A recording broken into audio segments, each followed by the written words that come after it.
ఈ రోజు ఏం చేశాడో పేపర్లో మీరు చూశారు కదా అని అడుగుతున్నా. పోలవరం ప్రాజెక్ట్ ని గోదావరిలో ముంచేశాడు. డయాఫామ్ వాల్ పోయింది, కాఫర్ డ్యాములు పోయినాయి, గైక్ బండ్ పోయింది. ఒక ఉన్మాది ముఖ్యమంత్రి ఒక అహంభావంతో ఏమీ తెలియకుండా కూడా తెలిసినట్టు నటించి మొత్తం నాశనం చేశాడు. ఇంకో పక్క ఇక్కడే అమరావతి ఉంది. మీకు అమరావతి మన రాజధాని అవునా కాదా అని మిమ్మల్ని అడుగుతున్నా. ఒకప్పుడు హైదరాబాద్ను అభివృద్ధి చేశాను.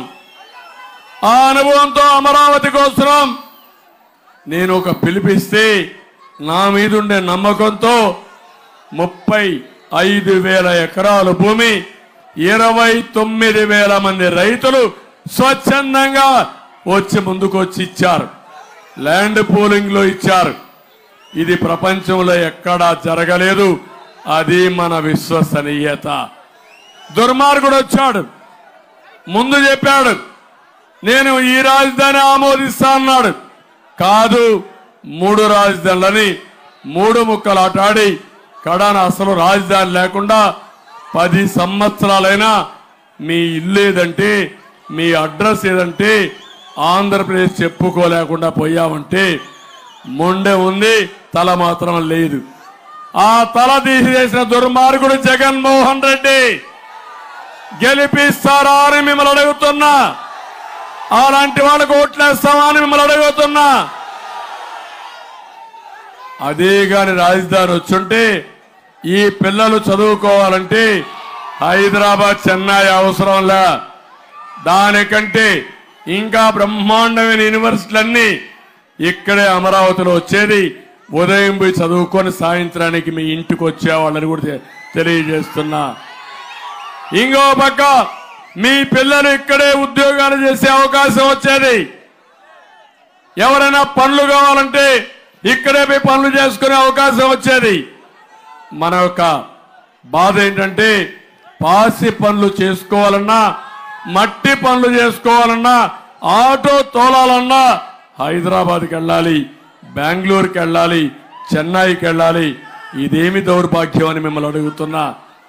అందుకని మళ్ళీ నేను చెప్తున్నా మీ అందరికీ, ఇలాంటి వాడికి ఎలాంటి శిక్ష చేయాలనో 11వ తారీఖున మీరు నిర్ణయం చేయాలి.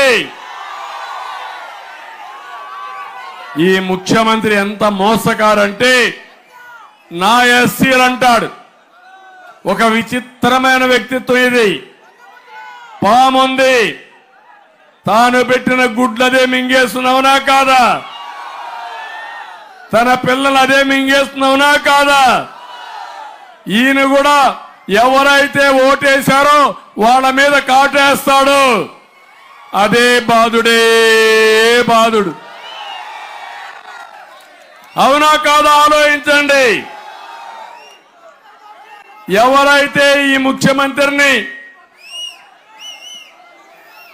గౌరవించి ఓటేశారో వాళ్ళందరినీ ఎక్కువ వాళ్ళ మాట మాట్లాడుతూ నా ఎస్సీలంటూ వాళ్ళ మీద నెత్తి మీద చేయబెడతాడు భస్మాసుడు మారిగా. అది అవగాహన ఈ గవర్నమెంట్ లో ఎక్కువ బలైపోయింది. షెడ్యూల్ కులాలేనని చెప్పి కూడా నేను మీకు తెలియజేస్తున్నా.